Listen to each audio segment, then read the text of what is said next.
Estoy así como los memes esos, ¿no? Nada más que yo sí traigo pantalón largo, ¿no? Porque hace frío. Algo, ¿no? Sí, traigo pantalón de la pijama. Porque, de hecho, ni siquiera me presenté a trabajar porque sí me sentía mal. Pero bueno, dije, no, ya la conclusión del taller estaría muy gacho de repente cancelarlo, entonces aquí estamos. Pues vamos a iniciar. Bienvenidos a la última sesión de este taller de introducción de base de datos de SQL. Si se acuerdan, pues ya vimos que es una base de datos relacional, vimos algunos principios de cómo hacer queries cuando son las tablas, todo. Les comentaba que lo que estamos viendo, casi toda la información es muy introductoria. La verdad es que hay muchas maneras, muchas funciones, muchas cosas para hacer queries y todo esto nada más es como que la introducción, como para que conozcan la estructura básica. Y la verdad ya para empezar a adquirir más experiencia o hacer, pues es haciendo pruebas, que ustedes empiecen a escribir sus queries, que se empiecen a diseñar sus bases de datos y todo, y también a leer un poquito más y van a ver que poco a poco se van a ir familiarizando y van a poder empezar a hacer cosas bien padres o cosas más complejas. Entonces, como les comentaba la semana pasada, hoy lo que vamos a ver es referente a la creación de tablas y de cómo insertar y modificar y borrar también información de una tabla de base de datos. Antes de empezar con las diapositivas, ¿alguien tiene alguna pregunta de las sesiones pasadas?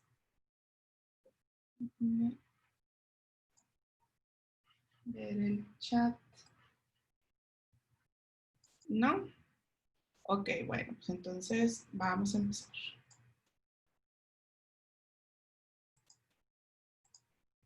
Ok, ya tengo el chat aquí a la mano, por si alguien tiene alguna pregunta.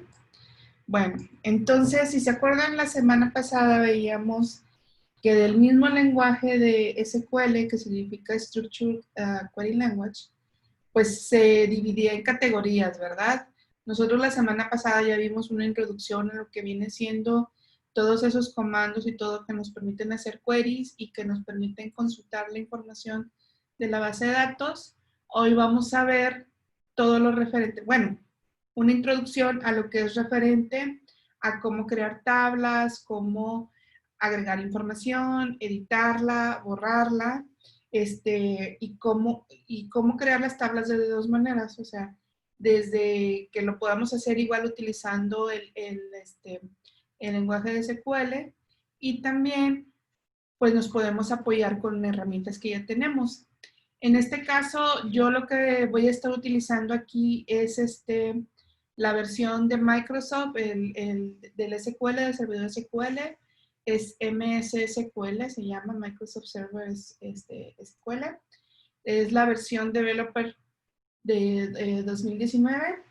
De hecho, sí pueden ver ya la diapositiva en mi pantalla, ¿verdad?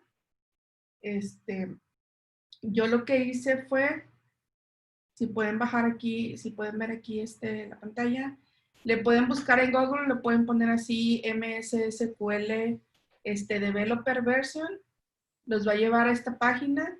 Hay dos modalidades que ustedes lo quieren tener en su computadora, que es la de Developer y la Express. La Express es una versión super light de lo que viene siendo el SQL Server.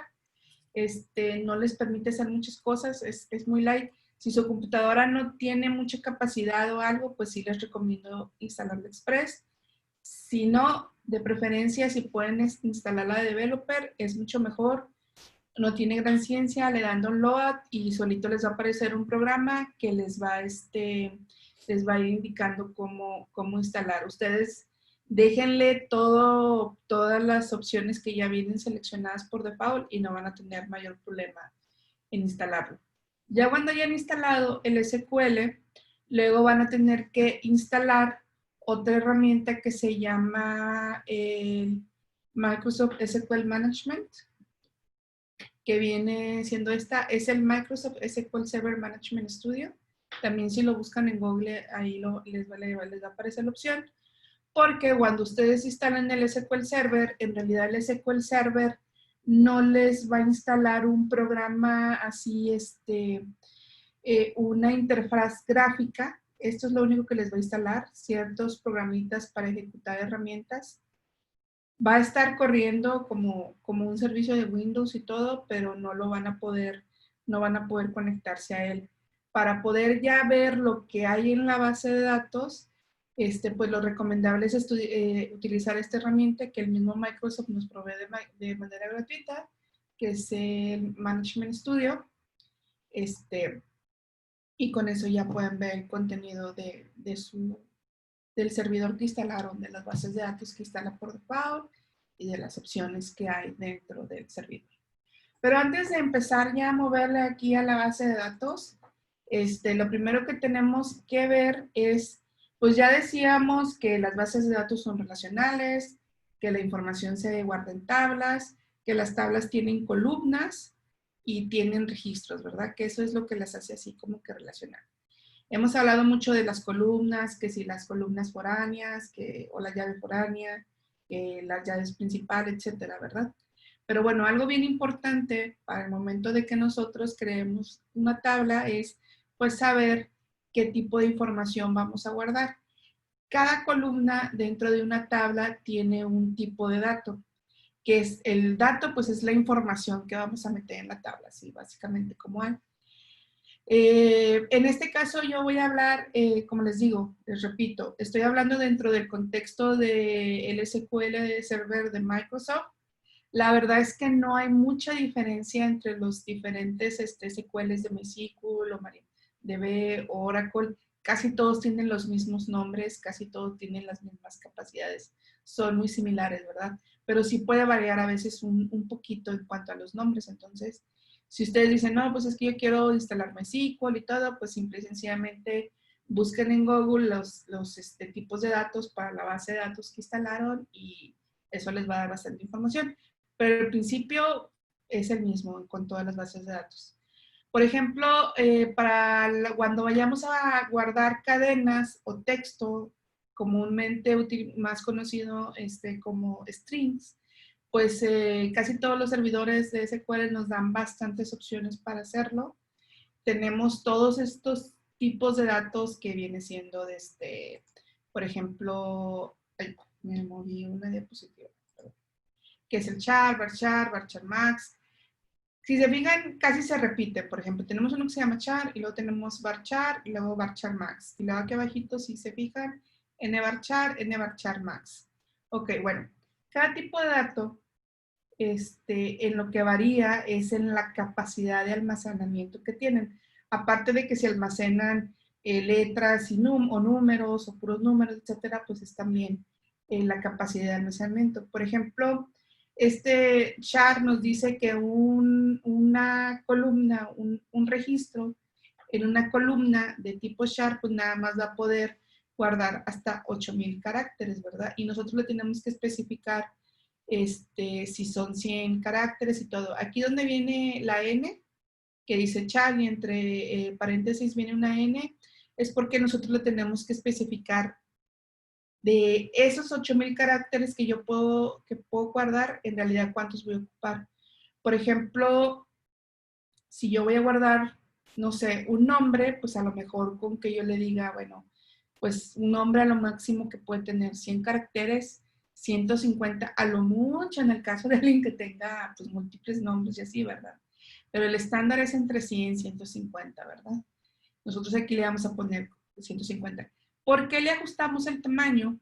Porque las bases de datos, entre más compacta esté la información, o sea, de que digamos, no se va a pasar de tanto, no va a pasar tanto, se pueden responder más fácilmente. Son cuestiones de desempeño, de performance, que nosotros utilicemos los datos correctos, los tipos de datos correctos y que pongamos los tamaños correctos, ¿verdad?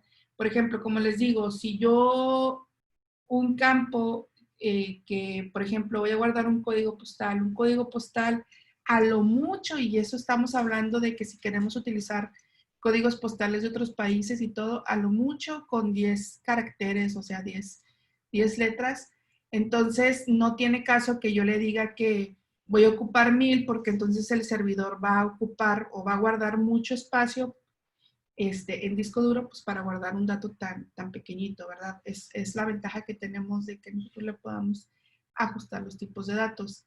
En el caso de, por ejemplo, que dice aquí varchar max, quiere decir que nosotros le estamos diciendo al servidor que para ese campo en específico me guarde todo el espacio posible que tenga ahí.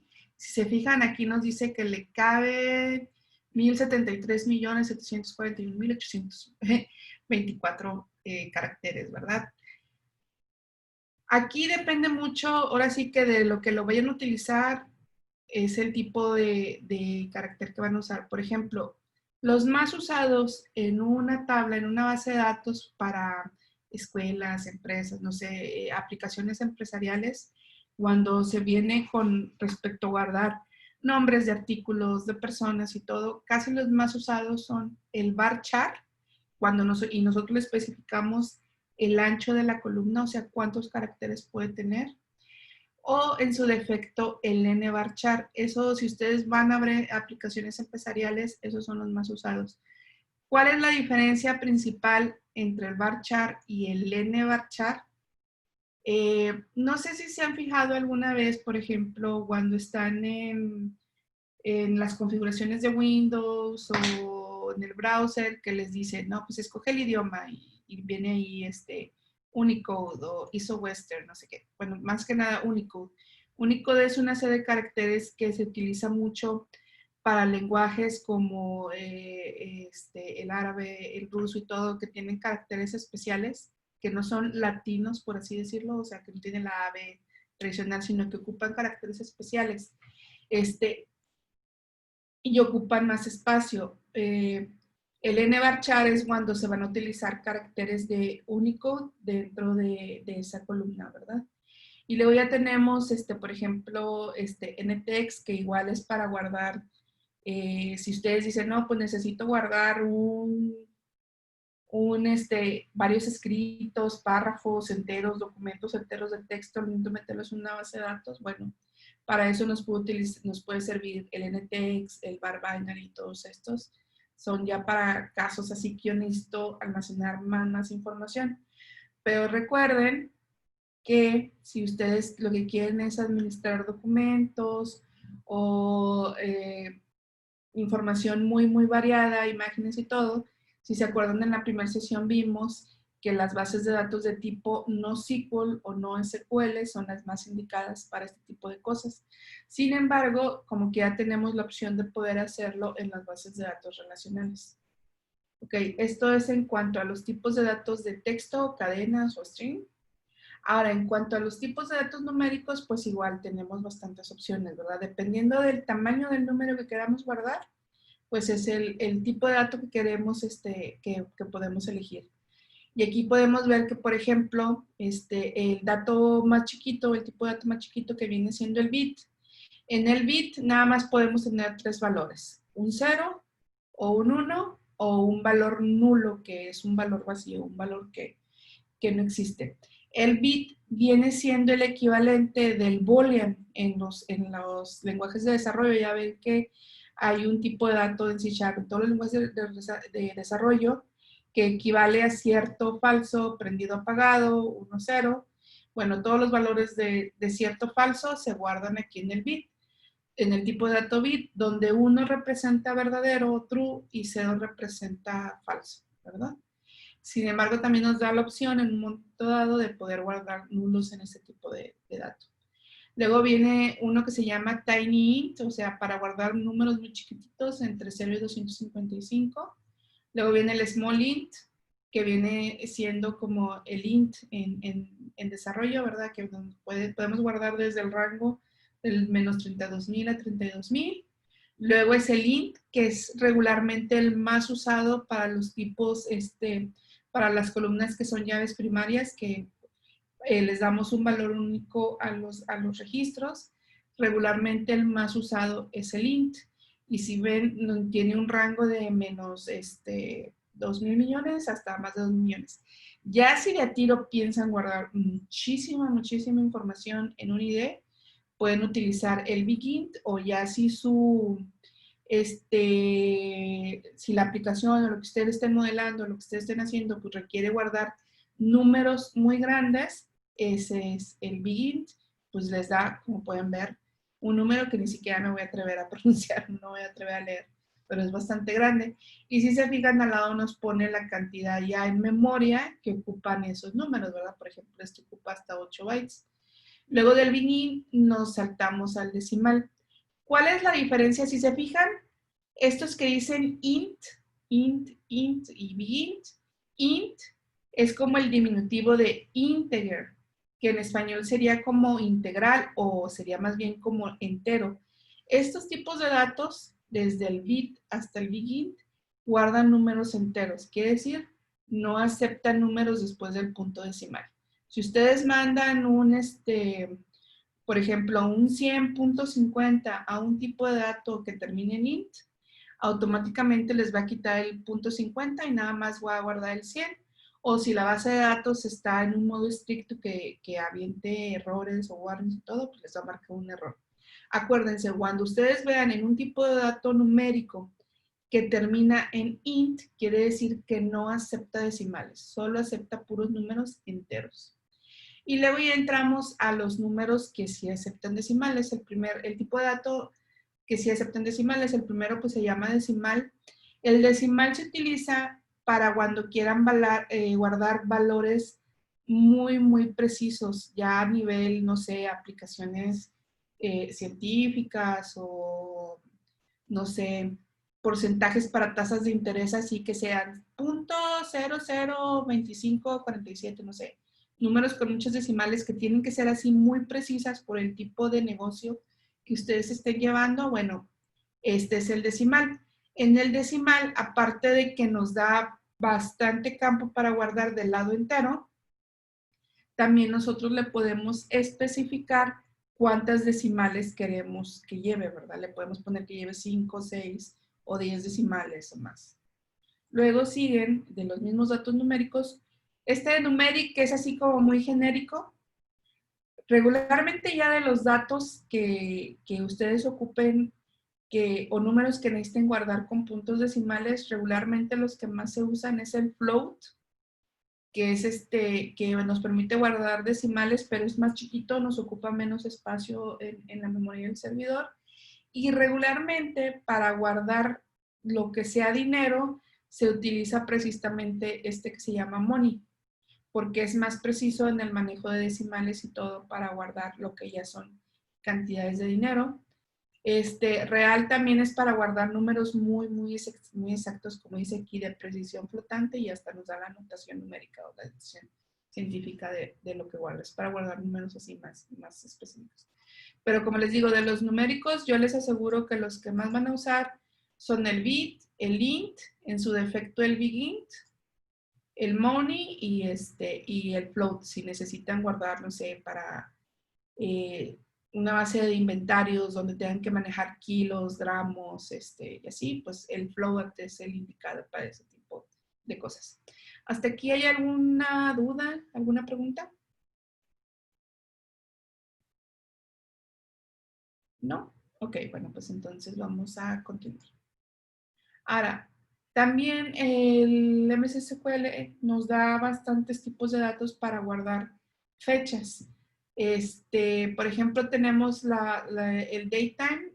Si se fijan que nos da una apreciación, nosotros podemos guardar fechas del 1 de enero de 1753 hasta el 31 de diciembre de 1999. Si se acuerdan, hace varios años hubo, cuando el 2000 decían que el mundo se iba a acabar y que las computadoras iban a explotar porque no podían guardar números arriba del 2000. Bueno, pues ese es un predecesor. Para eso llegó luego el datetime 2, que ese sí, ¿verdad? Nos permite guardar un rango de fechas bastante amplios. Aquí está mal la información, debería de ser 2000, pero bueno, la agarré. Luego tenemos el small datetime. Cuando ustedes guarden fechas en una columna,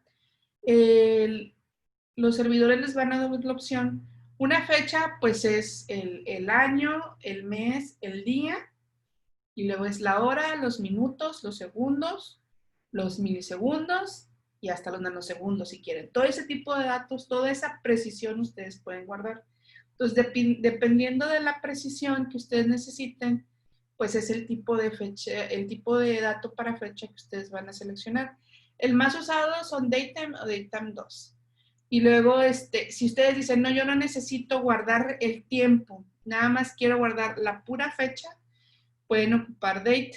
Al contrario, ustedes dicen, no, yo lo que necesito es registrar una hora, no necesito la fecha. Simple y sencillamente una hora es el time. Luego viene siendo el datetime offset. El datetime offset es para cuando utilizan desplazamientos de zona horaria. Es, por ejemplo, que digan, ok, bueno, por ejemplo, nosotros, si ustedes se fijan cuando instalan una computadora o cuando entran en un website y todo, y que les pone la fecha y la hora mal de los registros y todo, regularmente tienen que ir a la configuración y especificar que ustedes están en la zona horaria viene siempre casi México, Guadalajara y Monterrey, o sea, tiempo del centro. Y por ejemplo, los que están ya en Chihuahua, Sonora, Mexicali, ellos están en otra zona horaria y así, dependiendo del país y todo. Bueno, pues esas diferencias de horas, o sea, regularmente hay una fecha estándar o una fecha única y luego ya se le suma o se le agregan horas para, dependiendo la zona horaria. Bueno, esa diferencia de tiempo, de que digan, ah, bueno, pues es zona de Mexicali, es la del centro, pero súmale 2 horas. Bueno, ese tiempo, ese lapso de 2 horas, se puede guardar en esta columna que es de tipo datetime offset. Y por último tenemos una columna que se llama timestamp. Timestamp es muy usada, ya es meternos a cosas muy técnicas, pero hay situaciones, hay casos de negocio donde ustedes necesitan saber exactamente cuándo se hizo un registro, cuándo se hizo algo. Entonces, timestamp es como un número único que corresponde a ese momento, pero estamos hablando a nivel de milisegundos y nanosegundos.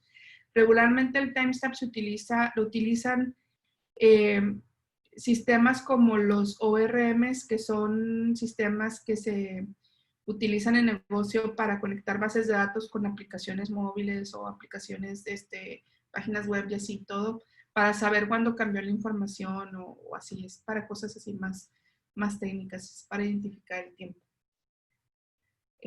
Bueno, esos son los de fechas y luego tenemos otro tipo de datos que son otros datos. Por ejemplo, está SQL Variant, que la verdad yo no le he visto uso a nunca.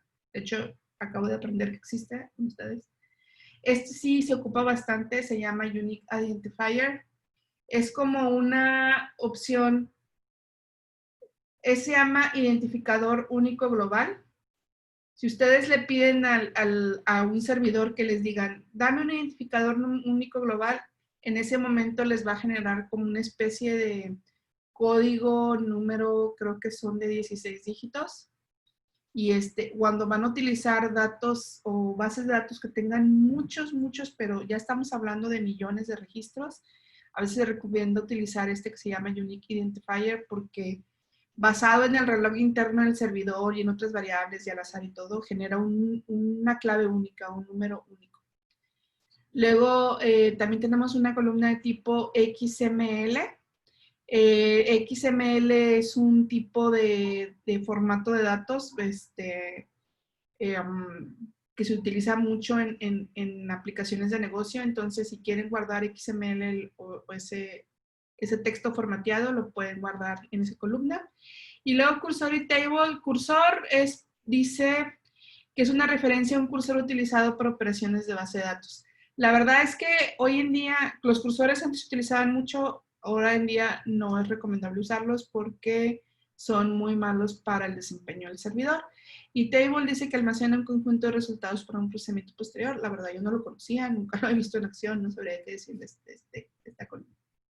Ok, bueno, y ahora, antes de que veamos los scripts para crear una tabla, hay otro concepto bien importante que debemos de aprender, que es el del índice. Hay columnas que se agrupan, así como hay columnas que se agrupan y forman una llave primaria, hay columnas que se agrupan y forman un índice. ¿Para qué nos sirve un índice? Bueno, antes de entrar a la definición técnica, imagínense que ustedes están buscando información en un libro. Por ejemplo, que compraron un libro de recetas de cocina y el libro está bien grueso y ustedes quieren decir, no, pues a ver, tengo manzanas, ¿qué puedo hacer con manzanas? En lugar de abrir el libro y empezar a hojear página por página buscando información de manzanas, ¿qué podemos hacer? Pues la opción sería irnos al índice del libro, que regularmente están en las últimas páginas del libro, y alfabéticamente pues buscar el tema del que queremos ver, que en este caso son manzanas, ¿verdad? O sea, de que digan, ok, me voy hasta atrás y ahí me agrupa todo lo, regularmente los índices los agrupan de manera ortográfica, ¿verdad? Ortográfica ascendente de la A a la Z.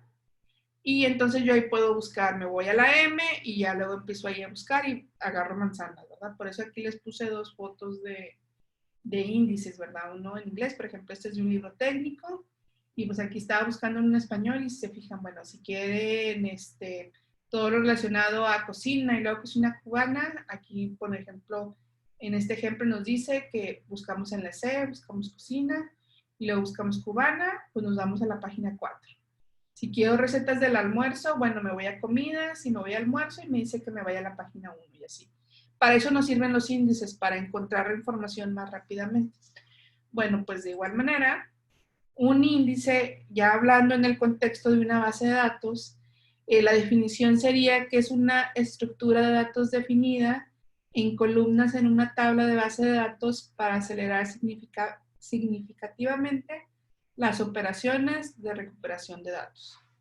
En otras palabras, hacen que nuestros queries que nosotros hagamos funcionen más rápido o que sea más fácil para el servidor ejecutarlos rápido. ¿Por qué? Bueno, dice, ¿para qué nos sirve o cómo funciona? Dice, bueno, permite que una consulta recupere datos de una base de datos eficiente. Luego, provee rápido acceso a las filas de la tabla o a las columnas de la tabla de la base de datos.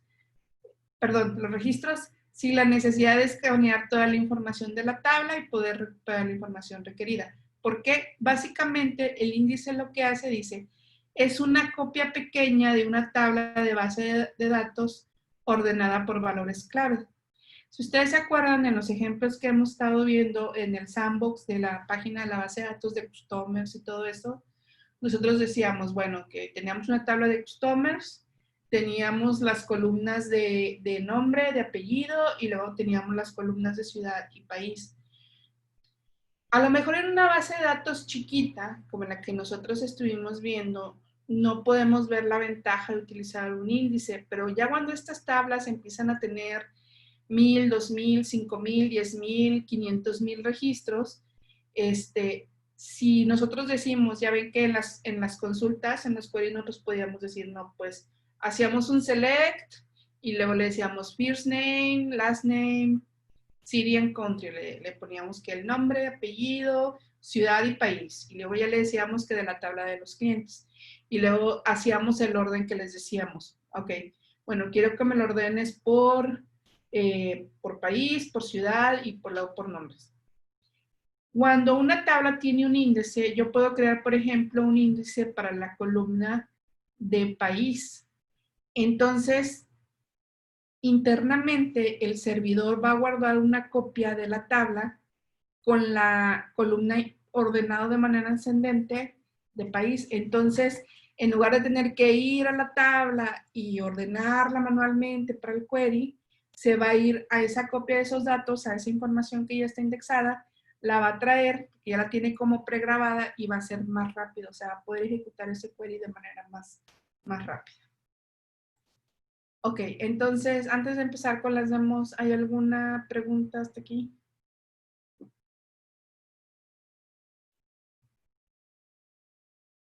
Ok, bueno. ¿Se acuerdan que estábamos viendo la página del SQL Sandbox? Ah, se me perdió la liga. A ver si lo...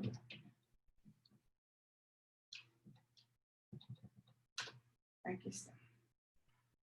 Que estuvimos haciendo ejemplos con esta página, ¿se acuerdan? Con esta base de datos. Bueno, si ustedes se van al índice principal, perdón, aquí donde dice Back to SQL, donde viene el tutorial, hasta abajo hay una opción que dice Sample Database. Y luego viene una opción que dice Download the Sample Data Model y Data Scripts. Se dan de cuenta que pueden bajar la información de ahí, les va a bajar un archivo comprimido, un archivo zip, y cuando lo descompriman va a tener 2 archivos. Yo ya bajé esos 2 archivos. Me voy a mover aquí a Windows. Estos son los 2 archivos que trae ese zip. El primero se llama Sample Model y el segundo se llama Sample Data. ¿Por qué los nombres? Casi siempre en inglés, y también ya está empezando a permear en español, al diseño de base de datos se le dice que es el modelo, ¿no? Que es el model. Son mis tablas, son todo ese como se le dice el model. Entonces, por eso ahí yo puedo ver que ese script me contiene la información de las tablas que se utilizaron en ese sandbox, en esa prueba. Y el segundo, pues es el data, me va a contener un script o el código para que nosotros podamos meter la información o copiar la información de los ejemplos que estuvimos viendo. Entonces, por ejemplo, aquí voy a cerrar el SQL Server para abrirlo de primera vez como si fuera. Entonces le voy a dar aquí, abrir.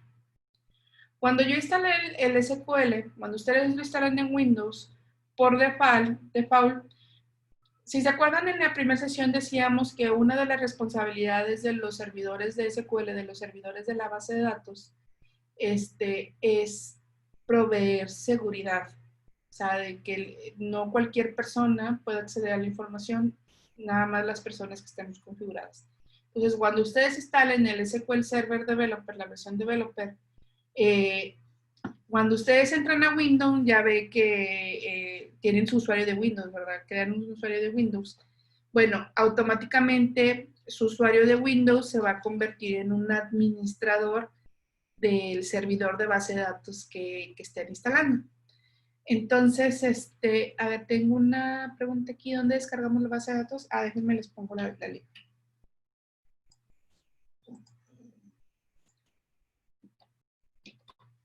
Ahí está. Ok. Entonces, cuando ustedes ya abran el SQL Server Management Studio, pues lo primero que les va a decir, bueno, ¿a dónde te quieres conectar? ¿Qué te quieres conectar? Bueno, en este caso le van a decir Database Engine. Todo lo demás, pues todavía no lo hemos visto, entonces nada más le digan a una máquina de base de datos. En este caso, si ustedes instalan su servidor, este nombre que aparece aquí, desktop, y trae unos nombres, es el nombre del Windows, de la versión de Windows o de cuando se instaló la máquina, de la computadora. Ya ven que a las computadoras les asignan un nombre por las cuestiones de la red y todas estas cosas. Pues es ese. Si no, por default, si no se lo saben, si ustedes lo instalaron en su computadora, le pueden poner localhost, le van a poner aquí Windows Authentication y automáticamente va a agarrar el usuario con el que ustedes estén logueados a Windows y le dan Connect y ya se conectaron a su servidor de base de datos que hayan instalado. Entonces, si se fijan, aquí déjenme les doy un tour rápido por el Management Studio. Pues arriba, bueno, si ustedes lo ven, es una aplicación clásica como Excel, Windows y todo, donde arriba tenemos nuestras barras de herramientas. En este caso, del lado izquierdo, tenemos un explorador de objetos. Si se fijan, es como un arbolito de información, donde lo primero que me contiene o el nodo principal es el servidor en sí. Aquí me está diciendo que es un servidor localhost. Me dice que mi tipo de servidor es SQL Server o el de Microsoft, la versión o del software del servidor y el nombre, que en este caso, pues el nombre del servidor tiene el nombre de mi computadora y el usuario que está conectado, que en este caso es un usuario de Windows, mi nombre. Luego pueden ver aquí que tiene como una serie de folders o legajitos, donde lo primero que me va a contener son las bases de datos que yo tenga instaladas. En este caso yo aquí tengo 2 que son del trabajo. Vienen las opciones de seguridad. Por ejemplo, aquí cuando se refiere a logins, quiere decir que son los usuarios que están creados en el que tienen acceso al servidor. Si se fijan, muchos son de Windows porque se necesitan para las diferentes funciones que corren por detrás, ¿verdad? Los servicios y todo para el correcto funcionamiento del servidor de base de datos. Les comento todo esto para que si de repente los ven ahí cuando instalen el SQL Server, déjenlos, no tienen por qué moverles a nada de eso, eso los ocupa el servidor para interactuar con el sistema operativo, que en este caso es Windows. Luego viene algo que se llama Server Roles. Estos Server Roles, aquí que ustedes pueden ver, o roles de servidor, son las diferentes como agrupación de permisos que pueden ustedes asignarle a los usuarios. Por ejemplo, dice aquí uno que se llama Bulk Admin, DB Creator, Sysadmin, Process Admin, Public, etcétera. Son los diferentes roles que puede tener un usuario. Esto de manera global. A esto se refiere a todo lo que a todo el servidor global. Son los diferentes roles. Por ejemplo, el sysadmin, que es el System Administrator, es el dios, por así decirlo, es el que puede hacer todo. Hay usuarios que a lo mejor ustedes le pueden dar permisos de que puedan mover la configuración, pero no puedan hacer otra cosa. Por ejemplo, este puede mover configuraciones, este también puede mover configuraciones y bases de datos, este puede dar de alta usuarios y así, ¿no? Entonces, por ejemplo, si yo me voy a mi usuario, que se llama Elisa, y le doy Properties, y me voy aquí a Server Roles, si se fijan, mi usuario tiene sysadmin, o sea, yo puedo hacer todo. Si yo dijera, si yo creara un nuevo usuario y dijera, no, pues yo no quiero que sea sysadmin, yo nada más quiero que pueda crear bases de datos, pero no quiero que dé de alta usuarios, pues entonces, bueno, este público siempre debe estar por favor. Entonces le quito todos los permisos y nada más le doy el DB Creator. Y si yo lo dejo así, hagan de cuenta que me estoy quitando los permisos. Ya nada más voy a poder crear bases de datos, ya no voy a poder administrar. Le voy a dar cáncer. Entonces, para eso son los diferentes roles.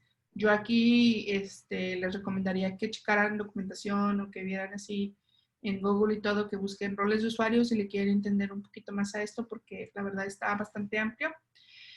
Y luego tenemos, bueno, esto de credential, cryptographic providers y todo es más para la seguridad, etcétera. Luego tenemos server objects. Por ejemplo, aquí cuando queremos hacer respaldos automatizados. Aquí en endpoints ya son cosas como si quieren traerse información de una API, algo así.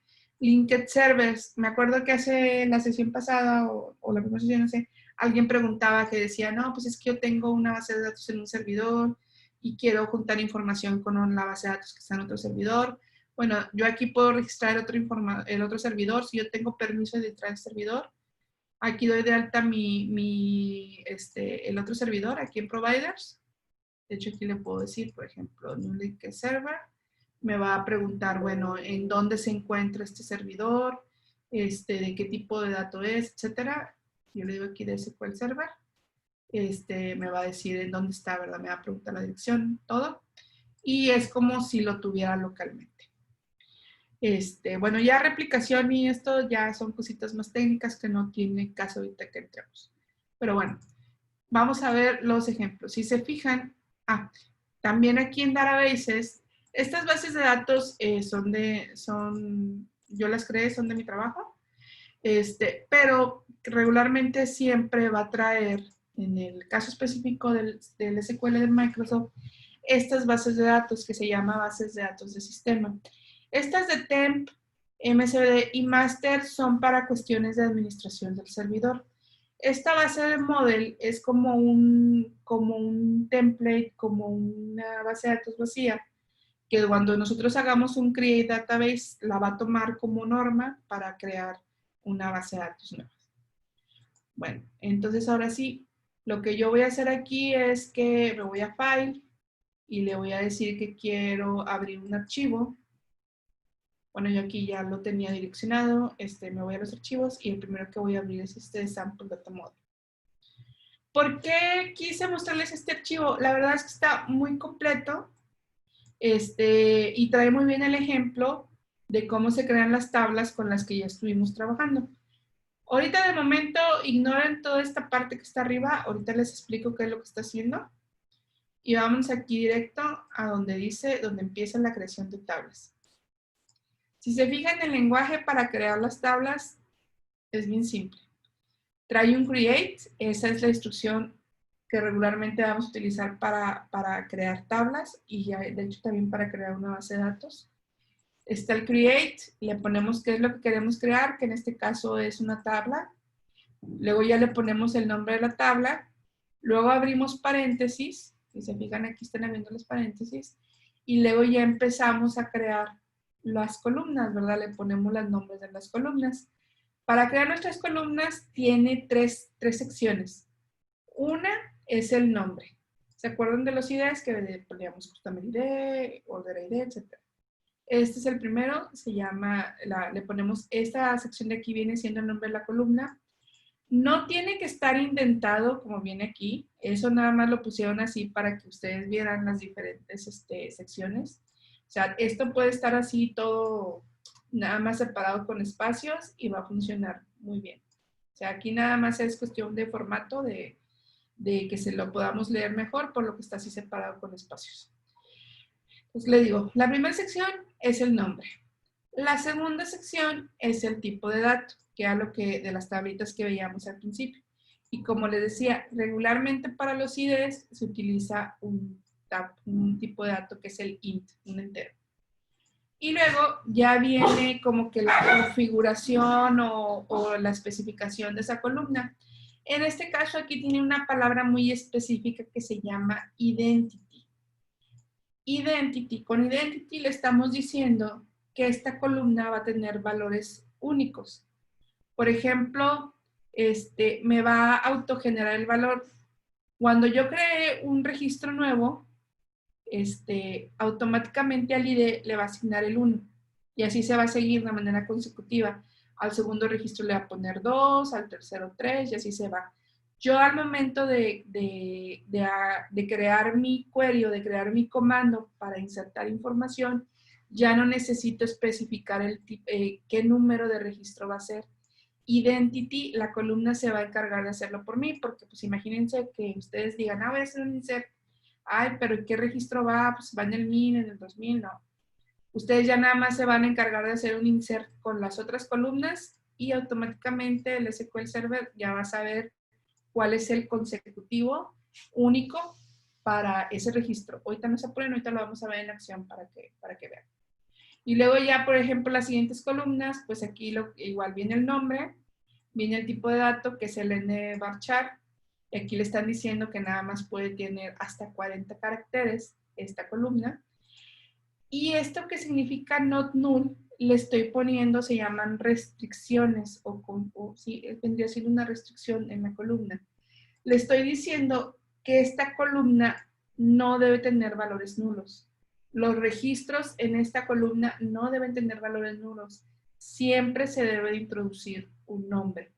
En el caso del siguiente registro es lo mismo, o sea, vendría a ser el last name, es el apellido, es del mismo tipo, nvarchar, igual, aquí le estoy diciendo que no debe tener nulos. Los nulos no están permitidos, siempre se le debe de poner un valor.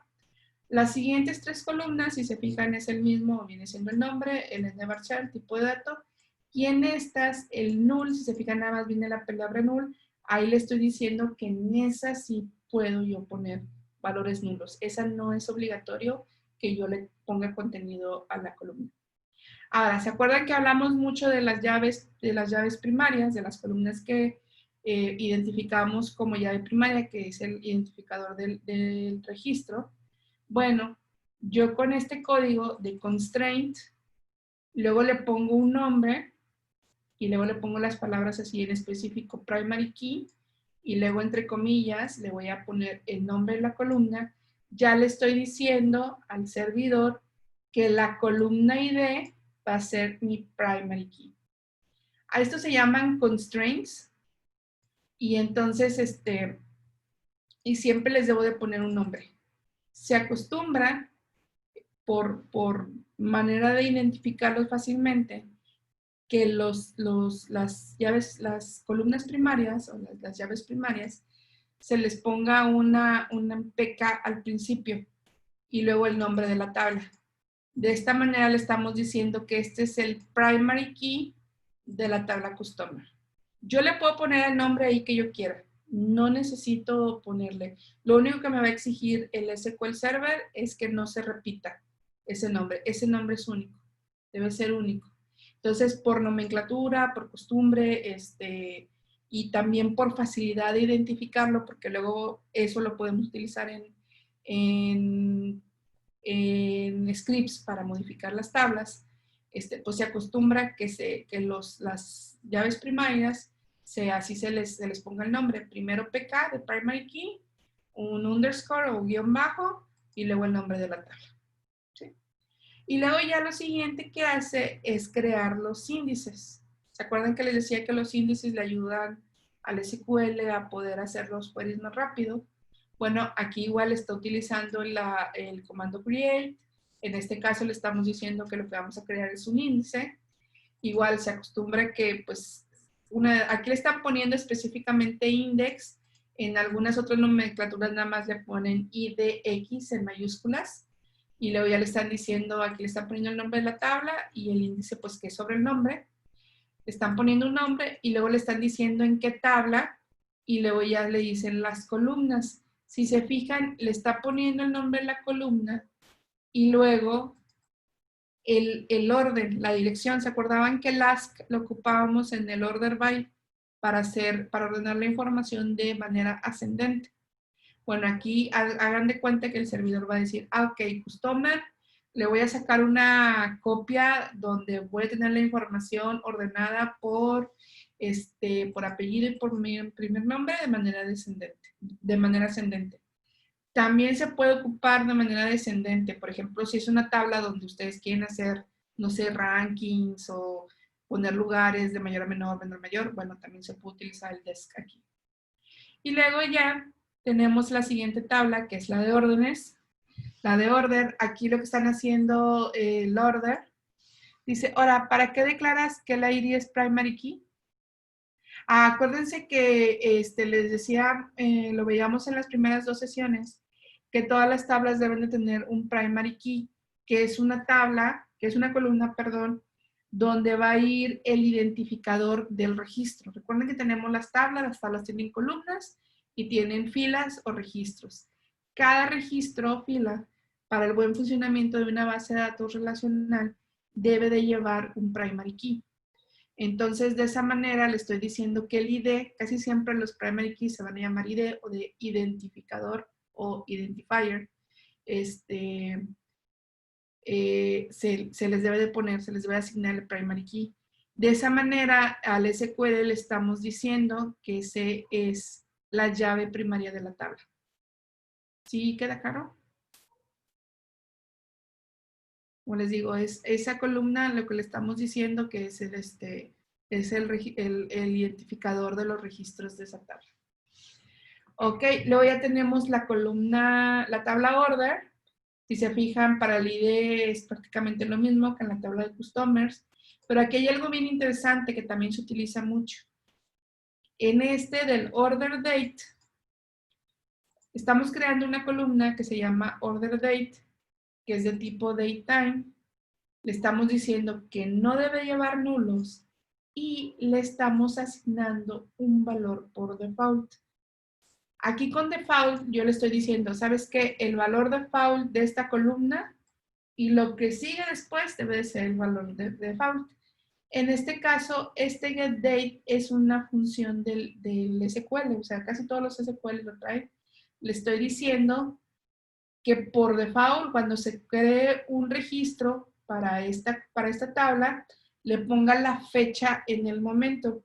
Por ejemplo, aquí voy a abrir una ventana para hacer un query nuevo.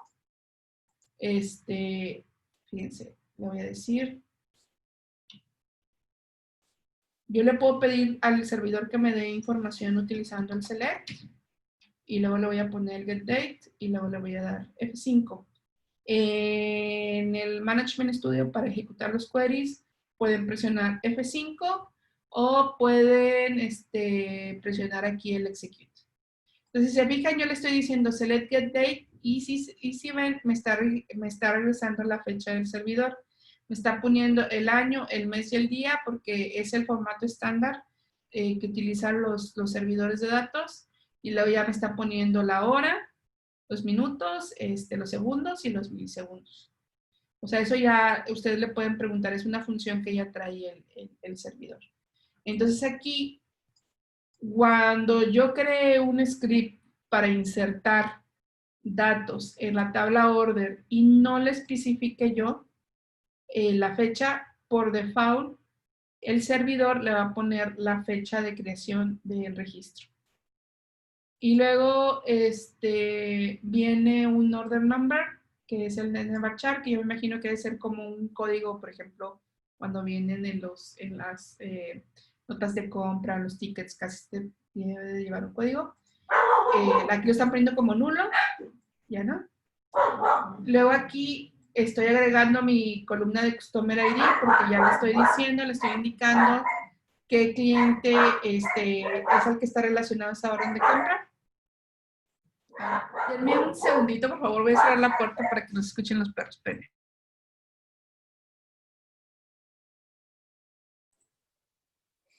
Si tienen una pregunta, la pueden dejar en el chat y ahorita Elisa las va contestando mientras ella va haciendo sus pausas. Y si quieren ir haciendo una pregunta, recuerden ponerla en el chat. Ok, Customer ID. Luego, Total Amount. En este caso, miren, están utilizando, en lugar de utilizar Money, que yo les sé que se puede utilizar también Money, están utilizando la columna decimal, donde le están diciendo que puede llevar, ese número puede llevar 12 dígitos del lado de los enteros y 2 decimales.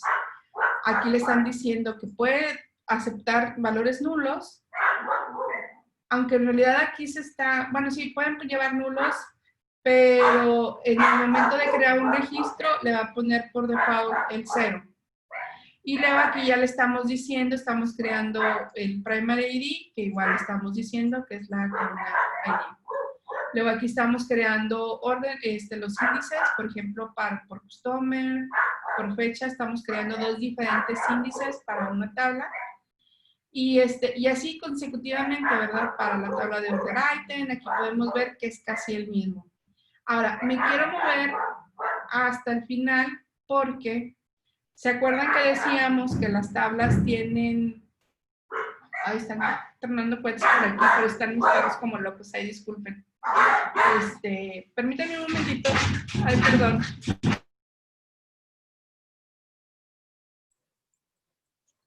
Bueno, para que vean que estamos en vivo. Muchas gracias. Si quieren ir tomando notas o aprovechar estos momentos también para estirar tantito las piernas en lo que regresa Elisa. Y también les recuerdo que muchas gracias por haberse unido a la sesión de hoy y al final espero que me puedan esperar unos minutitos para ver y hacer una dinámica con ustedes para ver una sorpresa que les tenemos. Ay, disculpen, ya saben, es lo malo de tener aquí, de estar transmitiendo en vivo. Pero es que, no, hombre, los pobres los perritos, que regularmente se trauman mucho cuando empiezan así, muchos cohetes.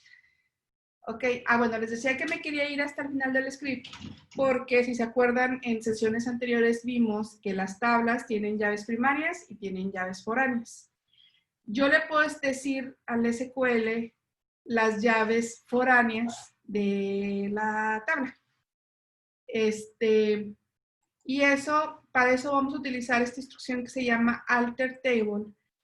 La instrucción o el comando alter sirve para editar una tabla, para editar una columna. Ahorita vamos a ver un ejemplo más amplio de esto, pero para eso sirve... Daisy, cállate. Sí, para eso sirve el alter table. Entonces aquí yo le estoy diciendo, bueno, edítame esta tabla y agrégale una restricción o un constraint. Si se fijan, ahora empieza con FK. ¿Por qué? Porque le estoy diciendo que es un foreign key y ya le estoy diciendo, bueno, quiero que las órdenes me referencien customer, ¿verdad? Aquí le estoy poniendo de que es en order, va a tener una referencia a la tabla customers y ya le estoy especificando qué tipo de referencia, que en este caso es un foreign key, y entre paréntesis estoy poniendo el nombre de la columna que está en order y que va a ser referencia a customer.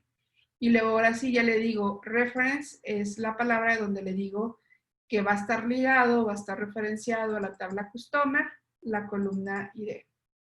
¿Sí? Eso me sirve para especificar las columnas foráneas y primarias, ¿verdad? Disculpen, ¿a qué hora tienen para finalizar? Pues yo creo que todavía nos vamos a llevar unos 15 minutos más para poder ver así cómo insertar datos y todo. Ok. Muy bien. Bueno, pues ahora pues ya sigue lo interesante que es correr el script. A este script que ustedes bajen, la primera sección, si se fijan aquí, tienen unos if, ¿sí? Estos ifs es para que ustedes puedan correr el script varias veces y no les dé problemas. ¿Qué es lo que va a hacer? Lo que está haciendo es checar, a ver, ya existe este objeto. Si existe, lo borro. ¿Por qué? Porque si ustedes lo quieren correr varias veces para hacer pruebas, para ver si le cambian algún dato o algo así en la parte de abajo del script, si ya existe la tabla, les va a marcar error. Si ya existe el foreign key, porque al fin y al cabo los foreign key, los primary keys y todo, son como objetos individuales dentro de la base de datos, se tienen que borrar antes de que puedas volver a crearlos o crearlos con el mismo nombre. Si no quisieran borrarlos, tendrían que cambiarles el nombre, pero no es error. Esto es muy común, ¿Ahí mismo va la creación de la ABD? No, ahorita se lo vamos a agregar. El script no incluye la creación de la base de datos. El script supone que ya tienes la base de datos creada, pero no se preocupen, es bien fácil agregárselo. Nada más les quería agregar, explicar. Si se fijan, dice, básicamente son condiciones donde le estamos diciendo si existe, y luego está haciendo un query, porque esto es un query, como pueden ver, a las tablas de sistema del servidor, que le dice si ya existe un foreign key que se llame de esta manera y que está referenciado a esta tabla, si se fijan, está haciendo un alter y esta palabra que se llama drop es el equivalente a decir borrar. Ahí lo que le está diciendo es que me borre esta restricción. Entonces hagan de cuenta que básicamente lo que hace es un reset para que luego se pueda crear la información. Esto nada más es por si ustedes quieren crear varias veces el script, no les marque errores. Eso sí, si ustedes corren el script y ya le habían insertado información, se va a perder toda la información que hayan puesto. Pero sí, si ustedes luego trabajan o en equipos de desarrollo y todo, luego es muy común ver este tipo de comparaciones. No lo necesita el script, pero se los dejo ahí. Básicamente lo que a nosotros nos interesa es desde este table hacia abajo. Pero es una buena manera de que vean todo lo que se puede hacer ahí con el SQL. Ahora, como les decía, no incluye la creación de la base de datos. Entonces, para crear una base de datos, pues como les decía, el comando para crear cosas es create. Le ponemos un create, le ponemos la palabra database y ya le podemos poner el nombre. En este caso yo le voy a poner el nombre. Y bien importante, luego le voy a poner la palabra go. Si ustedes se fijan, después de cada condición viene la palabra go. Y si me voy a las tablas, viene la palabra go. ¿Qué es lo que está haciendo? Básicamente le está diciendo, a ver, aquí hay un script y cuando llega el go, lo ejecuta. Y luego cuando llega un script y llega el go y lo ejecuta. Porque si ustedes no le ponen go, va a leer todo de corrido y lo va a tomar como un solo query y no les va a ir poniendo la instrucción y chance, si se equivoca o hay un error o algo, va a ser un poquito más difícil de identificar. El go básicamente es decirle, ok, aquí está esto, ejecútalo. Aquí está esto, ejecútalo. Entonces, ya le pusimos el create database. Aquí le estoy poniendo el nombre test, o le podemos poner, por ejemplo, sesión 3, el nombre de la sesión. Ya le puse el go, le voy a dar un execute. Y si se fijan aquí me dicen, el comando se completó con éxito. ¿Y cuánto tiempo le llevó correrlo? Pues muy rápido. Ahora, si me voy aquí al folder de databases, pues todavía no me aparece mi base de datos que se llama sesión 3. Me tengo que ir a este botoncito que se llama refresh. Y si se fijan, ya tengo aquí mi base de datos sesión 3. Entonces, por ejemplo, si yo le despliego aquí, ya puedo ver todos los objetos que hay en esta base de datos. Por ejemplo, aquí voy a ir a las tablas. Aquí puedo ver las tablas que creé. A ver.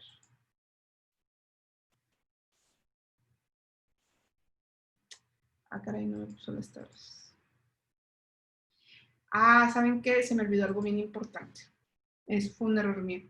Si se fijan, aquí arriba hay un combo y que dice master, que les digo que es una base de datos de sistema. Me creó las tablas en master porque me faltó una instrucción. Miren, aquí está customer order. Se me olvidó una instrucción muy importante aquí, que es create database y luego le tengo que decir use, que quiero usar la base de datos que acabo de crear. En este caso le voy a cambiar el nombre a test para que vean cómo sería el script completo. Ay, sorry por el error. Entonces, si se fijan, no tengo una base de datos que se llama test. De hecho, si se fijan, hasta me pone aquí como una línea roja aquí abajo y me dice que no encuentra ninguna base de datos que se llama test. Entonces, por eso me está marcando error. Pero ahí ya le estoy diciendo, créame test y luego te cambias a test y vas a correr todos esos scripts en test. Entonces, ahora sí. Ah, perdón. Ahí va. Ahí está, ya me puso lo de commands completely. Lo que me marcó ahorita de que primero me marcó un errorcito es porque si yo selecciono una parte del código y le doy F5, nada más me va a correr lo que está seleccionado, lo que se ve en azul, por ejemplo. Si ahí le doy execute, me dice que hay un error porque pues, no es un query completo. Entonces, eso fue lo que pasó. Entonces, ahora sí me voy a databases, le doy refresh, ya veo mi base de datos test. Y ahora sí, ya veo las tablas que creé, que es la de Customer, Order, Order Item. Por ejemplo, aquí si despliego la tabla de Customer, me va a decir, estas son las columnas. Si se fijan a la ID, como les digo, como es la columna, la llave primaria, le va a poner la llavecita. Y luego ya puedo ver las otras columnas que me está diciendo con las restricciones que yo le puse. Aquí le veo los keys, en este caso tiene el primary key, que es de customer, que viene siendo esta. Los constraints, bueno, no tiene, pues se va directo a los índices y se ven ahí, por default siempre va a crear un índice y aquí está el de, bueno, el primer customer es un índice y el index customer name, es el que creamos, el de customer name, que ya venía ahí en el script. Entonces aquí puedo ver. Ahora, aunque yo creé las tablas utilizando pues el código que ya venía aquí de Create Table y todo, pues la herramienta del Management Studio también me da la posibilidad de crear las tablas de una manera gráfica más fácil. Por ejemplo, yo me voy aquí a Tables, me voy a New o agregar y ya le digo que quiero una tabla nueva. Y se fijan así como si fuera una hojita de datos como de Excel. Vamos a suponer que queremos crear una tabla de ciudades. Entonces le voy a poner aquí ID. Como les decía, pues el ID típicamente, si se fijan aquí me va a poner todos los tipos de datos que tiene disponibles. Entonces le voy a decir que quiero que sea de tipo int. Quiero que no me acepte nulos. Y luego dijimos que una tabla de ciudad, ¿verdad? Entonces vamos a decir que es el name. Y de name, pues vamos a ponerle que es varchar y como a lo mejor le pongo nombres grandes, pues sí le vamos a dejar el 50 y que no me acepte nulos y quiero ponerle un country también. Y también le voy a dejar el varchar. Varchar 50 y tampoco que me acepte nulos. Si se fijan, ya le puse ahí. Ahora, para decirle cuál es el primary key, que en este caso es el ID, nada más le damos aquí, le voy a dar con el botón derecho del mouse y le voy a poner aquí set primary key y ya le estoy diciendo de esa manera que ese es el primary key. Ahora, si me voy a la parte de abajo, puedo ver que las columnas tienen más propiedades. Por ejemplo, aquí le puedo decir que el data type es entero, que es lo mismo que ya le pusimos aquí arriba. Default value or binding, ¿se acuerdan que en el script veíamos unos que decía default 0 o default get date? Ese se pone aquí. Aquí le puedo poner yo el get date y todo. En este caso, como es una columna de ID, no quiero ningún valor. Quiero que sea un tipo de dato entity, identity. O sea, que automáticamente me vaya asignando el consecutivo. Entonces aquí me voy. Todos estos son cosas muy técnicas. Yo les recomendaría que si quieren más información, ya lo lean ustedes por su cuenta. Me voy a ir directo al Identity Specification. Donde me dice Is Identity, le voy a decir que sí. Mis incrementos van a ser en 1 y va a empezar en 1. El incremento es en 1. Si yo digo, quiero que me vaya poniendo de 10 en 10, ahí le pongo 10, entonces mi registro va a ser 10 y luego 20 y todo. Dice, ¿cómo podríamos borrar las tablas creadas en master? Ahorita les digo cómo les podemos borrar. Sí, las vamos a borrar de master. Identity seed es 1. No les conviene que le pongan, a menos de que sea por alguna regla de negocio muy específica, la verdad es que no les conviene que le pongan identity increment, que lo dejen así por default en 1. Entonces aquí, ya de esa manera, yo ya creé una tabla. Aquí hay una opción, nada más déjenme me acuerdo cuál es. Por ejemplo, si yo quiero ver cómo sería el script que se generaría, le puedo poner aquí, es botón derecho, y me voy aquí a donde dice Generate Change Script. Claro que SQL me va a arrojar un montón de opciones que son muy técnicas y no tiene el caso ahorita ver. Por ejemplo, que si es ANSI, que si me acepta nulos, me va a abrir una transacción en caso de que haya un error, se vaya para atrás, etcétera. Pero es una manera de aprender un poquito de cómo hacer SQL viendo el Generate Change Script. Si se fijan aquí me dice, me puso el Create Table, me puso las opciones de Not Null, Identity, Not Null, todo lo que vimos. Y ahí se va, y algunas otras más, y aquí me está, bueno, esto de Escalation Table no tiene caso, pero si se vieron aquí me está creando mi primary key y todo. Nada más que me está poniendo table 1 porque yo no le he puesto el nombre de la tabla. Entonces aquí le voy a decir que no. Nada más era un ejemplo para que ustedes vieran que la herramienta nos da esta opción. Entonces aquí donde le doy guardar, me va a decir cuál es el nombre de la tabla y yo le voy a decir city, porque van a ser mis ciudades. Ahí está. Entonces ahí está mi tabla de ciudades. ¿Ok? Bueno, bueno, ya de esa manera ya creé una tabla nueva. Ahora sí me voy aquí. Como les digo, a veces hay que decirle que le damos un refresh. Yo ya puedo ver la tabla que acabo de crear, que es la tabla de City. Ahora, para borrar las bases de datos, sí, nada más se van aquí a Master. Ahora, por ejemplo, nada más se van aquí, seleccionan la que quieren borrar y nada más aquí le dan Delete. Y ya nada más le dan OK. Pero si se fijan, no se acaba de marcar un error. ¿Alguien sabe por qué marcó un error? Bueno, les voy a decir por qué. Es bien sencillo. ¿Se acuerdan que hablábamos de las llaves foráneas?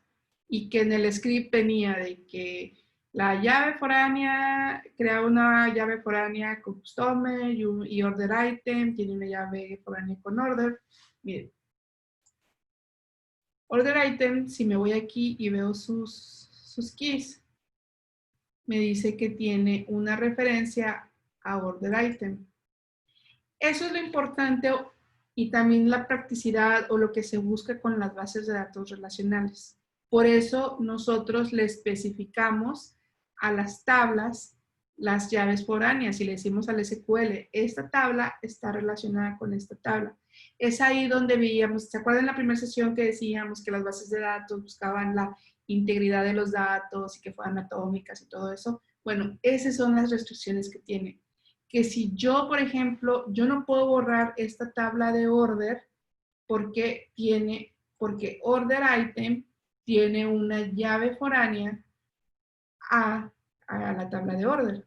Primero yo tendría que borrar order item para luego tener que borrar order. Por ejemplo, voy a borrar order item.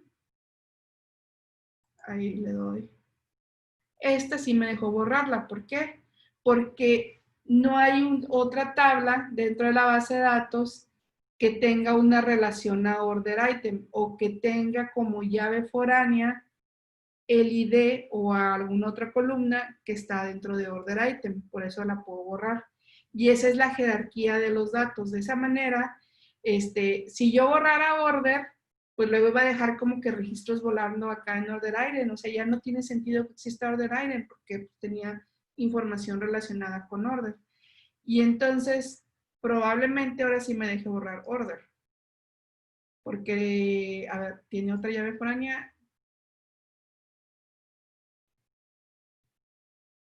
Pues nada más, pues tiene una llave foránea con customer. Probablemente si yo quiero borrar customer, ya ven, me va a decir que no. Y de hecho así me dice, o sea, que el borrado falló para customer. ¿Por qué? Porque no se puede borrar un objeto, no se puede borrar porque el objeto customer está referenciado por una llave foránea. Tiene una llave foránea. Entonces eso es, por eso son las bases de datos relacionadas, son la dependencia que hay entre las tablas. Pues tendría yo que borrar primero order para luego poder borrar customer. Y pues las otras de dos, como ya no hay una relación entre ellas, ya las puedo borrar. Bueno, aquí, bueno, no, supplier. Entonces, porque supplier está relacionada con product, entonces tengo que borrar primero product. Y luego supplier. ¿Hasta aquí hay alguna duda? Bueno, vamos a ver rápidamente los insert porque si ya se nos está acabando el tiempo. Ya ven que había otro query. Ay, aquí me equivoqué. No. Que era el de sample data. Y si se fijan, tiene mucha información. Son todos los clientes y todo. Esto es para alimentar las tablas de las bases de datos. Vamos a ver la estructura básica de un insert. Si se fijan, este insert me sirve para agregar información a las tablas.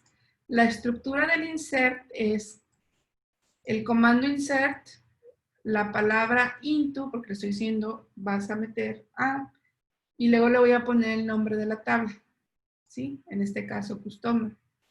Luego, lo que le tengo que poner son los campos de customer en donde va la información.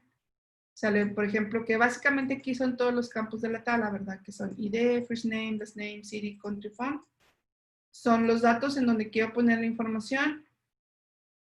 Cierro los paréntesis y luego pongo la palabra values. Values significa valores. Le voy a decir los valores que voy a insertar, que en este caso viene siendo un 1, luego los nombres, apellidos, ciudad, etcétera, ¿verdad?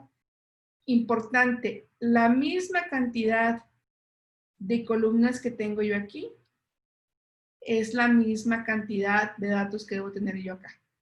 O sea, ¿por qué? Y van en orden. Por ejemplo, ID que está primero, se le va a poner un 1, first name, se le va a poner María, last name, se va a poner Anders. O sea, en el orden donde yo quiera poner la información, así debo de poner las columnas y todo. Ahora, si se fijan, aquí antes hay esta línea que se llama Set Identity Insert. Aquí lo que le estoy diciendo es de que me permita modificar manualmente la columna ID. ¿Se acuerdan que le habíamos puesto la palabra identity? O bueno, en el script venía la palabra identity y que automáticamente le iba a decir. Lo estamos así como quien dice apagando momentáneamente, pero ahorita les voy a mostrar ya bien cómo funciona. Entonces, todo esto es, pero básicamente esa es la columna uno de los formatos o una de las maneras en que se puede usar o se puede agregar información utilizando insert de manera manual. Ahorita les voy a enseñar cómo hacerlo con un query. Es utilizándolo así. Entonces ahí le voy a dar correr, porque todos los inserts de ahí para abajo tienen la misma estructura.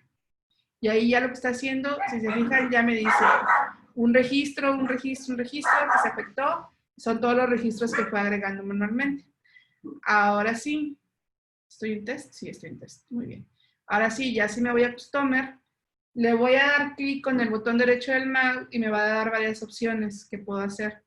Entonces, si no quiero escribir yo el Select, pues ya lo escribe el Management Studio por mí. Le di la opción que dice Select Top Min Rows y ya me hace el query. Si se fijan, aquí está Select Top. Este top, lo que le está diciendo es tráete los primeros 1000 registros. Eso ahí le puedo decir yo que me traiga uno, por ejemplo, quiero nada más de los primeros 5, le pongo Select Top 5 y nada más me va a traer los primeros 5. Pero ahorita como quiero ver toda la información de la tabla, ahí está ya la tabla. Ahora les decía que cállate, Rocky. Les decía yo que podemos utilizar también el insert con queries. Bueno, ¿se acuerdan que creamos una tabla que se llama City? Donde le pusimos que tiene un ID, un name y todo. Yo aquí, de hecho, y esto se los enseño porque yo lo uso bastante, por eso les enseño todos estos tips. Pueden utilizar este script table. Aquí nos da varias opciones, por ejemplo, hacer un select. A ver, permítanme un momentito, por favor.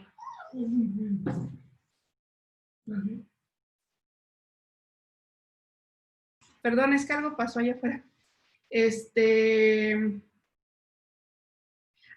Les digo, está este script table y aquí me da las diferentes opciones. En este caso pueden, por ejemplo, seleccionar un insert a una ventana nueva y automáticamente les va a generar la base del script o como una especie de template. Si se fijan, ya me creó el inserito, me puso el nombre de la tabla, las columnas y aquí en values. Ahora, vamos a hacer un query antes que otra cosa. Déjenme borrar. Con ID. Dijimos que íbamos a hacer, crear una tabla que se llama City. Entonces vamos a hacer un query con City y con el país. Sí, aquí ya los tengo. Aquí, como no quiero datos repetidos, voy a utilizar lo que se llama distinct. Porque si se fijan, aquí tengo 2 veces México DF, México. Cuando yo le pongo distinct, lo que me hace es que me quita los repetidos de los queries. Ahí lo voy a ejecutar. Y si se fijan, ya no me apareció. Si busco México, ya no me va a salir. Y le voy a decir que me lo ordene. ¿Sí? Okay.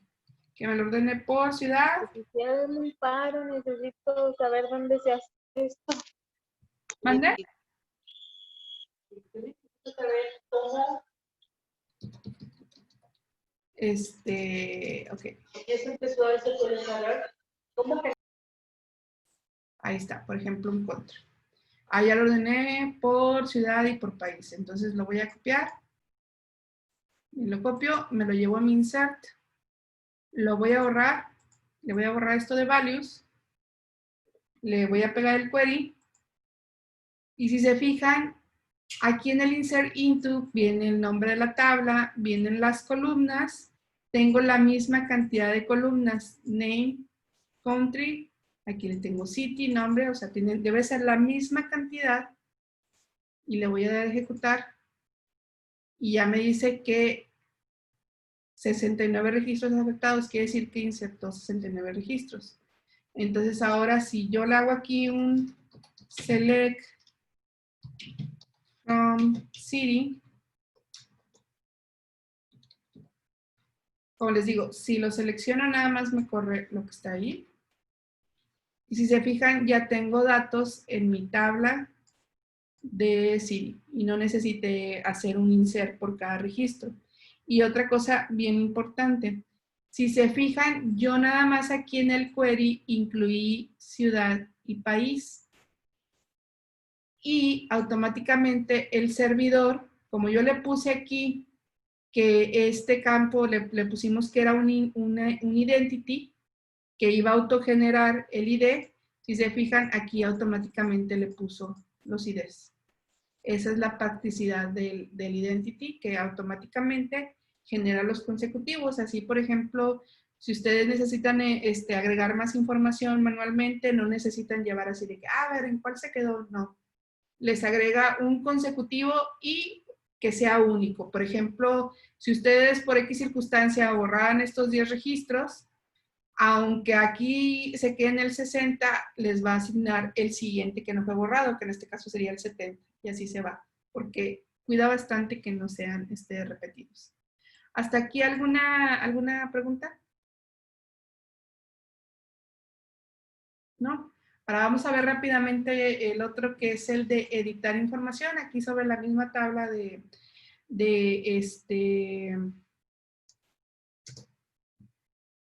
ciudades. Igual, podemos hacer lo mismo si les digo, o sea, pueden ir aquí a Script Table y le dan Update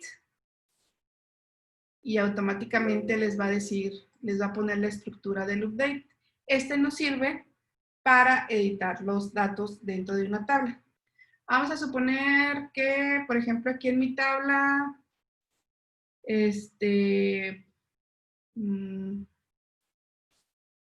quiero editar En lugar de que diga Frankfurt AM, quiero que nada más diga Frankfurt. Si se fijan, es el registro número 24, bien importante. El número 24, quiero que nada más diga Frankfurt. Entonces, mi estructura para hacer un query que me actualice información en una tabla es, voy a utilizar el comando update, de actualizar en inglés, update. Luego le voy a poner el nombre de la tabla. Luego le voy a poner el comando set. Set es para indicarle qué columnas qué columnas voy a actualizar en ese registro. En este caso voy a actualizar el nombre. Dijimos que quería que se llamara nada más Frankfurt. Espero haberlo escrito bien. De country lo voy a dejar igual. Y bien importante. Bien importante. Si yo ejecuto este query sin el update, no le estoy agregando ningún filtro, no nada. A toda la tabla en la columna name le va a poner Frankfurt. Bien importante, siempre hay que especificarle un filtro. Y el filtro es igual que en los queries que ya habíamos visto la sesión pasada. Dijimos que el registro fuera el número 24. Entonces aquí le voy a poner where id es igual a 24. Si yo no le pongo este where, me va a modificar toda la tabla. Entonces ahí le voy a dar execute. Si se fijan, ahora sí ya me puso que nada más un registro afectado. Y aquí ya sí vuelvo a dar el query. Es que no tenía query.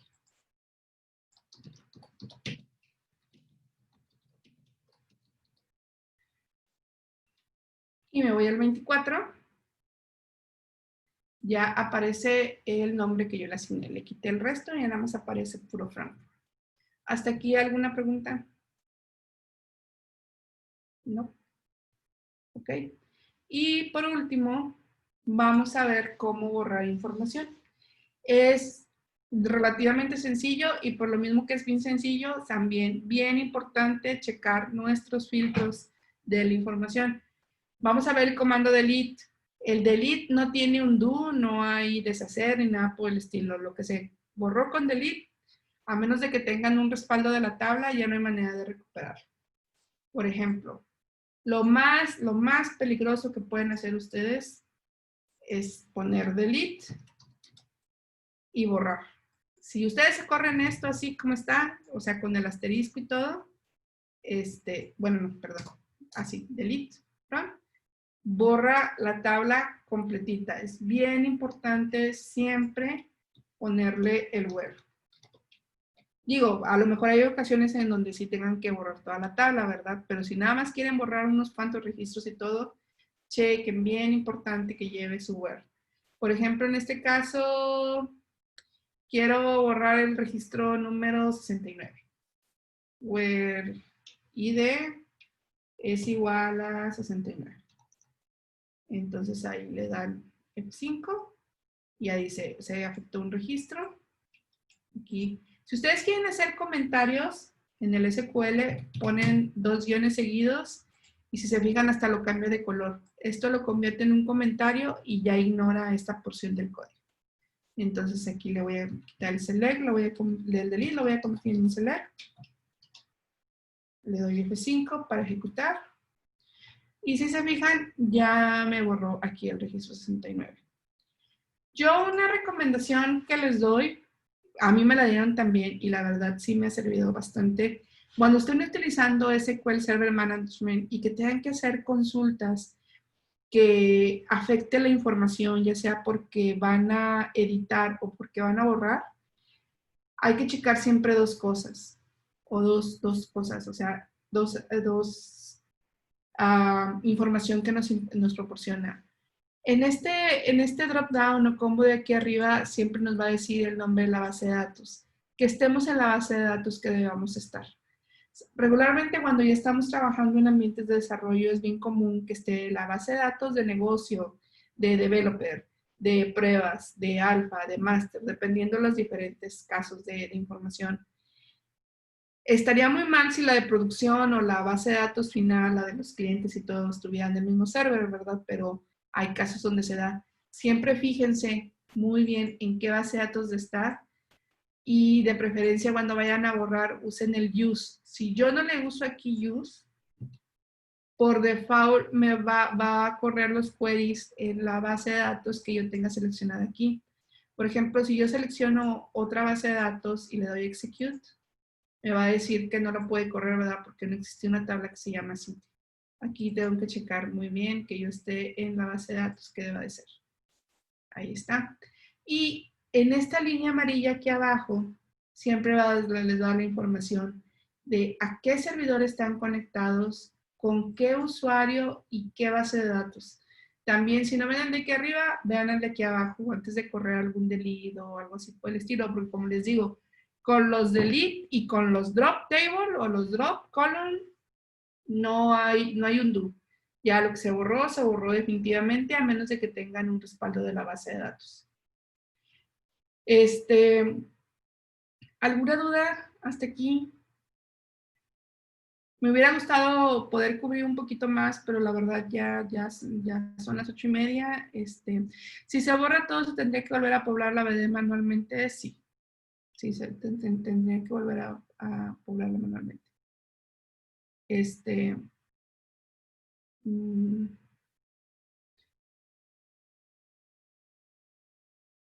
A veces aquí el SQL nos da diferentes herramientas a veces para hacer respaldos o para hacer por ejemplo, si quieren mover la base de datos y todo. ¿Se pueden hacer copias de las tablas antes de borrar registros? Sí, mira, por ejemplo, hay una opción del SQL Server que está aquí no, es más arriba, es a nivel de base de datos.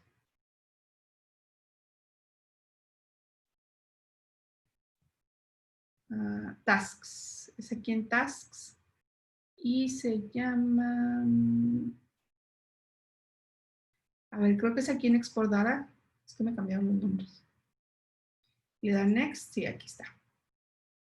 Y luego le dicen, nada, es que es un poquito lento.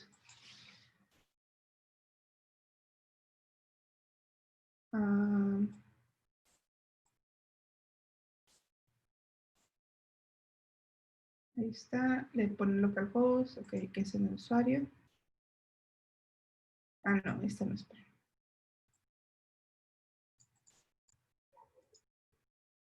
Espera, aquí, perdón, es esta de Generate Scripts. Ahí está. Entonces le dicen, de hecho pueden hacer un solo script de toda la base de datos, pero si quieren respaldar una tabla, lo que pueden hacer es esto. Le dan aquí la segunda opción que dice Select Specific Database Objects. Y luego aquí en tablas, por ejemplo, vamos a suponer que quieran respaldar la de Customer.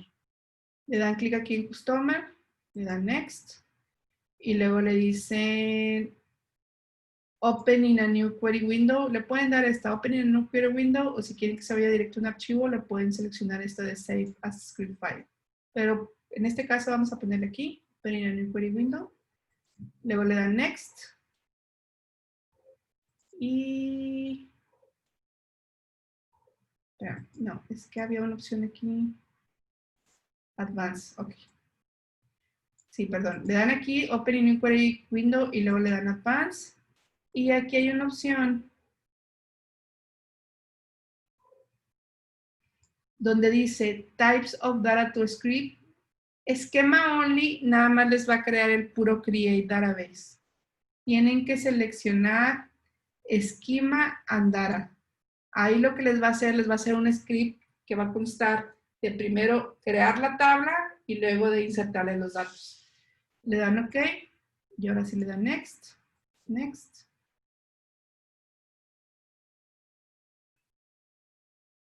Y le dan Finish. Y si se fijan, como les digo, hace las dos cosas. Primero crea, la primera parte hace un Create Table con todas las mismas opciones de la tabla. Y luego crea los inserts para la información. Entonces aquí lo que pueden hacer es seleccionar el nombre. Por ejemplo, pueden seleccionar pues, todo así, todo lo que diga. Si se fijan, por default, como es un script automatizado, pone el esquema y luego pone el customer. Del esquema, la verdad, eso se los dejo de tarea porque si me pongo a hablar de eso nos vamos a tardar más.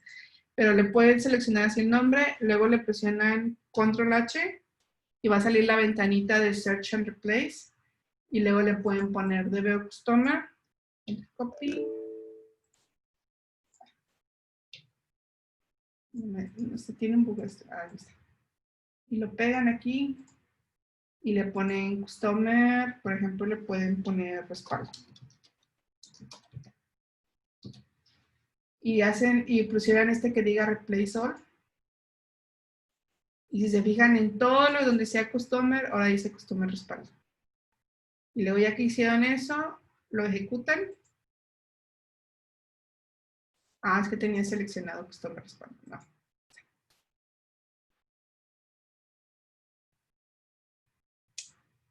Ah, ¿por qué no funcionó? Ah, por los nombres de la base de datos, por los keys. Es que este no lo cambié. Era lo que les decía, que los nombres deben de ser únicos. A ver ahí. Ahí ya lo corrió. Los nombres de los constraints deben de ser únicos. Entonces ya esa es la manera, bueno, es la manera que yo conozco más rápida de hacer un respaldo de una tabla.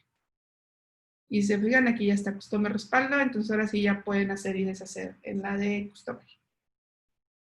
¿Alguna otra pregunta? Aprovechen porque es la última sesión.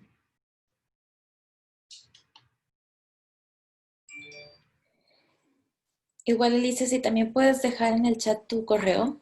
Sí, de hecho aquí lo tengo en la diapositiva, mira, ahora sí lo puse. Tenía la sección de preguntas y pues muchas gracias por haber atendido. Pues ahí les dejo mi correo, me pueden enviar ahí y si no, pues también donde me pueden localizar es en la comunidad de Women School Monterrey en Facebook, ¿verdad? Sí. Como les digo, pues sí estábamos platicando el otro día, Nia y yo, de que a lo mejor le damos continuación a este taller. Ahí luego les avisamos que resulte de eso. Y pues muchas gracias por haberme acompañado estas 3 sesiones. ¿Hay algún libro o página para poder consultar SQL? la verdad, pone Google lo que quieres hacer y te lo saca. Hay muchas páginas, yo muchos términos y todo lo saqué de bastantes páginas en español. Hay bastante información en Google. Les aseguro que sí, sí van a encontrar. Y pues bueno, ahorita nada más ya le robé la pantalla a Elisa. Y les quiero agradecer de parte de Women Who Code Monterrey que se hayan unido. Gracias por resistir estas 3 sesiones. Sabemos que ahorita puede ser un poquito pesado aprender algo o seguir. Esperamos que les haya sido muy útil. Ya les dejo Elisa su contacto y de todas maneras en nuestras redes, si que se les olvidó o lo que sea, nos pueden decir nosotros y la contactamos. Y las chicas en el grupo de Facebook, que es nuestro espacio seguro para que también quieran participar, quieran hacer networking, ahí las vamos a estar esperando. Y pues esto es lo que les comentaba. En agradecimiento queremos invitarlos a que participen en la rifa de boletos para el JavaScript Conference en México. El evento es, me parece en español y creo que hay algunos eventos en inglés. Va a ser en línea totalmente. Los boletos tienen un costo, pero nosotros vamos a estar rifando el día de hoy 3 boletos. Entonces, si gustan entrar con su celular, checando el código, o si no, con el link de Bitly, que está ahí abajito. Es nada más una forma para tener su nombre y su correo. Y ahorita les voy a dar nada más unos minutos para que se apunten. Y ahorita ya hago la rifa aquí enfrente de ustedes para que vean que no hay chanchullo ni nada de eso. Entonces, nada más voy a dar unos 2 minutos en lo que terminan de apuntar y con el celular y todo. Si tienen también otra pregunta, una duda para Elisa o para el grupo. Si no es porque le tengo miedo a que el algoritmo de YouTube baje todo el video, pondría música para que se animaran en lo que van respondiendo. Valdemar, sí, las grabaciones ya están en Facebook y en YouTube. Ya las puedes encontrar. Igual ahorita en lo que se apuntan, ya veo que hay 2 personas que entraron. Siempre les decimos, entran a todos los eventos. Creo que estos son conferencias durante todo el día.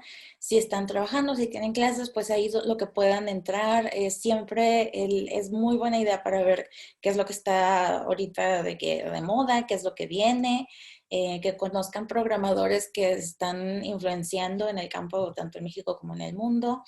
Si sienten que apenas van empezando y que no le van a entender, ustedes métanse. Si no, ¿cómo van a saber si entienden o no? Y cómo van a aprender. Siempre es una buena idea, tomen notas y después buscan lo que no entienden. O si no, hagan preguntas ahí mismo durante los eventos. Es la mejor manera de aprender y de estar al tanto de todo lo nuevo que viene en programación y en todo. Hay de varios temas. Como que ahorita en el Inter de que se hace la rifa, si quieren poner temas que les gustaría que diéramos luego taller y todo, también vayan poniendo ahí en el chat si hay algo en específico que les gustaría que explicáramos más a fondo o algo. Aceptamos sugerencias. Porque Sí. si, por ejemplo, para esta sesión yo sí tenía planeado algo más como para desarrolladores, así de con Git y todo, pero vi que no iba por ahí. Entonces, el que ustedes nos hagan pregunta y todo, creación de Store Procedures. Eso, fíjate que quería incluir Store Procedures, triggers, porque eso es de las cosas así como más básicas, y views, pero no, definitivamente ya no nos dio tiempo. Se puede importar BD de otros programas como... no conozco los programas que estás mencionando, pero probablemente sí, todo se puede importar. O sea, la verdad es que haciendo, por ejemplo, ahorita un insert, yo, por ejemplo, en un proyecto que tuve, lo que más utilicé para importar información, para hacer los inserts, es Excel. Haz de cuenta que tenía unas fórmulas en Excel que me concatenaban los inserts y la verdad es que eso me ayudaba más que hacer así ETLs y toda la cosa, o cosas acá místicas y esotéricas que se pueden hacer con el SQL. ¿Verdad? Sí. Dice, son programas estadísticas y tengo... Pues si quieres ponerme la liga. A ver, déjame, pongo el nombre. A ver, era SS, ¿qué? Ay, ya se subió mucho. ¿Me los puedes poner los nombres de los programas, por favor? Ah, ya lo encontré. A ver. Déjame le pregunto a Google qué anda con esto. Pero probablemente sí. Y de Docker, pero de Docker, ¿qué es lo que les gustaría saber? Yo la verdad no tengo mucha experiencia en Docker, les soy muy honesta, pero les puedo conseguir a alguien que sí tiene mucha experiencia en Docker. Y se tiene que sobre para dar Science. Pues mira, yo no, la verdad no conozco mucho esta tecnología, pero sí se puede hacer, porque por ejemplo, ya ven que les enseñaba cómo instalar MySQL con Docker. Eso sí lo puedo, sí se los puedo. De hecho, eso yo lo hice precisamente para mi trabajo. Lo hice para Mac. Instalé Docker y luego bajé base de datos de MySQL. De hecho, yo tengo un Docker corriendo con MySQL y con MS SQL, porque la aplicación que estamos desarrollando ocupa las dos bases de datos. Una base de datos legacy y otra base de datos un poquillo más moderna. Y del Stata, la verdad no sé, pero por ejemplo, si estamos hablando específicamente del Microsoft SQL Server, te puedes checar todas las opciones que yo les mostraba de importar, exportar datos, a lo mejor por ahí lo pueden hacer, porque si esa opción de import-export donde le digas, este es el origen y este es un destino y que tengas permiso y que se puedan ver los servidores, sí. Se puede importar una BD a SQL desde Excel. Sí, sí se puede. Ya ven que les enseñé yo me equivoqué, cuando les quería enseñar el Legendary Scripts, primero entré a una opción que decía Import Export, desde ahí se debe de poder. ¿Ya se inscribieron todos? Bueno, para ya de una vez empezar. Sí ven mi pantalla, ¿verdad? Sí. Ok, déjenme, nada más vengo acá. Estos son la pasada. Ok.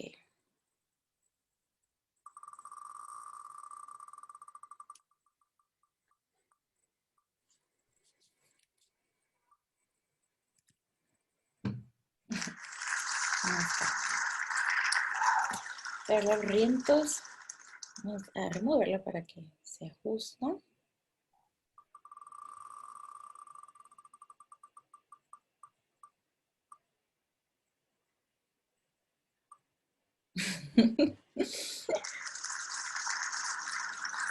Alejandro Cruz. Estoy apuntando acá. Y el último boleto.